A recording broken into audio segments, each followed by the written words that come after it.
ұрпағы шығыстың жарық жұлдыз атанған Ғанида ерекше жандарды дүниеге әкеліп, тал бетігінде тербеткен киелі өңір десек қателеспейтін шығармыз.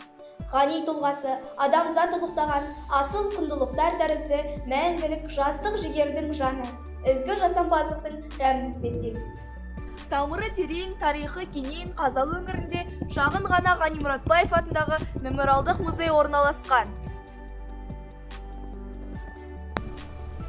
Бүгінде бұл музейге келушілердің қатары қалың.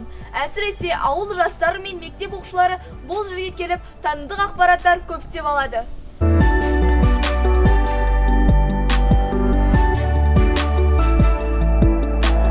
Біз тұғыры биік, еңсесі тік, керегесі кең, бейбітшілігі тұтасқан ертеңі бар елдің бүгінгі жастарымыз.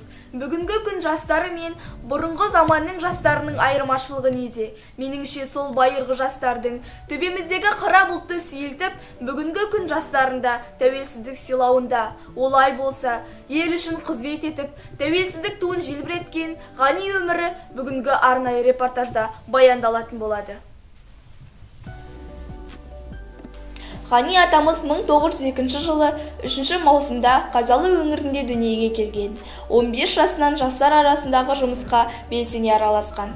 Орта Азия мен Қазақстанда жастар ұйымының үлгілі ұйымдастырушысы бола жүріп, панасыз жастардың білім алып, саналы адамзат болып өсуіне көп қамқорлық жасаған. Ғани Мұратбаев 1921 жылдан бастап Түркістан комсомолы орталық комитетінің аппаратында қызмет істеп, 1924 жылы өмірінің соңына дейін Шығыс елдері жастары бөлімінің меңгерушісі болған. Түркістан комсомолының 3-ші съезінде орталық комитетке мүше болып, Түркістан комсомолы орталық комитетіне жауапты хатшы болып сайланған. 1921 жылы Жас Алаш газеті жарыққа шығып, газет редакторлығын Ғанидің өзі атқарған. Орта Азияда ешбір жастар ұйымының жұмысы оның қатысуынсыз өтпеген. Бұл мұражайдағы көзімізге оттай басылған ең ерекше жәдігер ол ертұрман. Қазақта керемет сөз бар, арғымаққа көрік берер ертұрман деген. Ғани атамыздың өзі көзі тірісінде пайдаланған ертұрманы және күнделікті жұмысқа киген киімдері.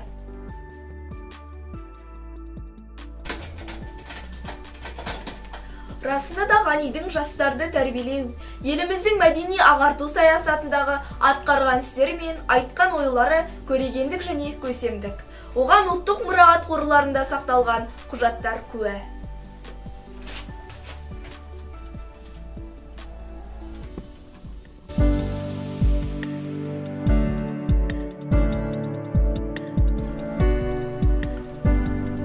Жылдың ерекшелігі Ғани Мұратбаевтың 120 жылдығы.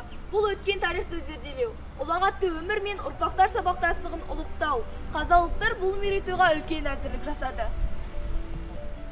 Біз осы орайда Ғани есімін кеңінен танытуда, тұлғасын ашып көрсетуде атқарған жұмыстар жайын білу үшін Ғанидың туған ауылы Мұратбаев ауылына жол тарттық.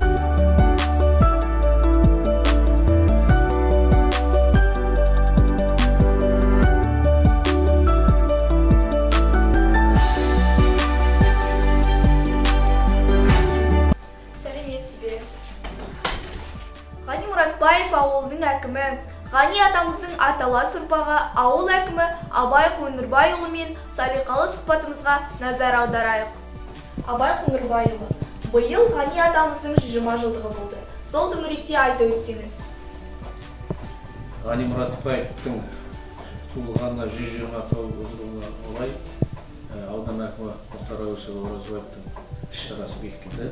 Ол облыстық деңгейде атап өту жөнінде қаулы шықты. Соған сәйкес осы жылдың 7-ші маусымында бұл шара атап өтілді. Енді бұл шараға біраз мекемелер атсалысты. Мәдениет саласының қызметкерлері, жалпы ауылдың халқы, басқа да қоғамдық ұйымдар бәрі атсалысты. Үлкен дәрежеде өткізді деп есептейміз. Себебі барлық халықтың ықыласы осы елді көруге, Ғанидың туылған жерін, өзі жүрген жерін мадақтауға арналған үлкен шаралар өтті. Бүгінгі салиқалы сұхбатыңызға көп рахмет.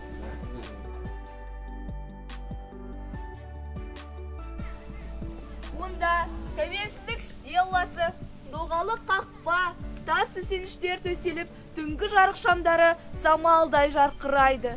Бұл алаң көркіне көрік қосып, ауыл тұрғындарының, елге келген қонақтардың тағзым етіп тоқтайтын қадірлі орындарына айналған.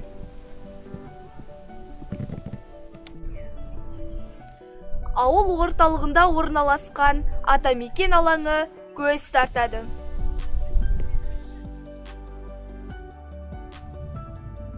Аз ғұмырында артында өшпес із қалдырған ғани өмірі бүгінгі тәуелсіздігімізге жетер жолдағы күрес тарихының қастерлі бір парағы. Қара басынан қалың бұқараның қамын жоғары қоятын, парасаттылықтың баяны, жақсылыққа жетелейтін ізгіліктің үлгісі деп танимыз. Олай болса, өз ұлының ұлылығын ұлықтаған елдің берекесі арта берсін.